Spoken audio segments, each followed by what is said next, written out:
มรุมជារុក្ខជាតិដែលសហគមន៍អ្នកប្រើប្រាស់នៅលើពិភពលោកចាត់ទុកថាមានតម្លៃយ៉ាងសំខាន់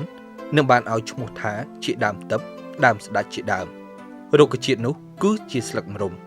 សម្រាប់ប្រជាជនខ្មែរភាគច្រើនស្លឹកមរុំត្រូវបានប្រើប្រាស់ជាបន្លែមួយក្នុងចំណោមបន្លែដទៃទៀតសម្រាប់ចម្អិនអាហារ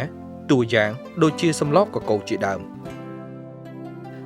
ដោយឡែកក្នុងរយៈកាលប៉ុន្មានឆ្នាំកន្លងមកនេះ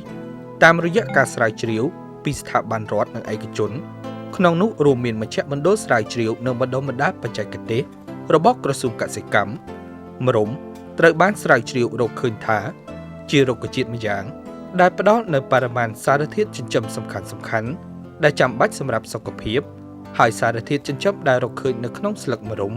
ត្រូវបានរកឃើញថាមានសារធាតុចិញ្ចឹមច្រើនជាងក្នុងបន្លែនិងផ្លែឈើផ្សេងៗទៀតមរុំត្រូវបានស្រាវជ្រាវឃើញថាជារុក្ខជាតិដែលប្រឆាំងទប់ទល់នឹងកង្វះអាហារូបត្ថម្ភនិងជំងឺផ្សេងៗស្លឹកមរុំគឺស្តុកទុកនៅសារធាតុចិញ្ចឹម92មុខក្នុងនោះរួមមានអាស៊ីតអាមីណូដែលសម្រួលដល់ប្រព័ន្ធរំលាយអាហារនិងជំនួយការចងចាំកាត់បន្ថយស្ត្រេសចំនួន9មុខអង់ទីអង់សេដង់ប្រឆាំងនឹងសារធាតុពុលនិងសារធាតុរលាក36មុខអូមេហ្គាការពារកោសិការាងកាយឲ្យក្មេងជាងវ័យព្រមទាំងវីតាមីនច្រើនមុខទៀតដើម្បីទ្រទ្រង់ការលូតលាស់បច្ចុប្បន្នយើងសង្កេតឃើញថាការកើនឡើងនៃចំនួនកសិករក្នុងស្រុកភ្នំស្រួយខេត្តកំពង់ស្ពឺ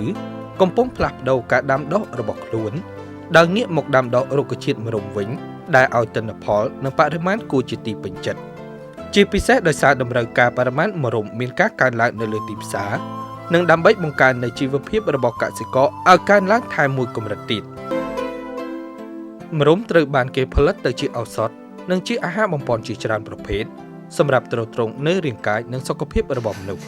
យ៉ាងណាមិញបើទោះបីជាគុណប្រយោជន៍របស់ស្លឹកមរុំត្រូវបានរកឃើញនិងត្រូវបានអង្គការនិងស្ថាប័នមួយចំនួន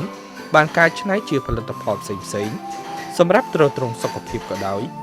តែអ្នកពេញនិយមប្រើប្រាស់នៅផលិតផលទាំងនោះនៅមានកម្រិតនៅឡើយ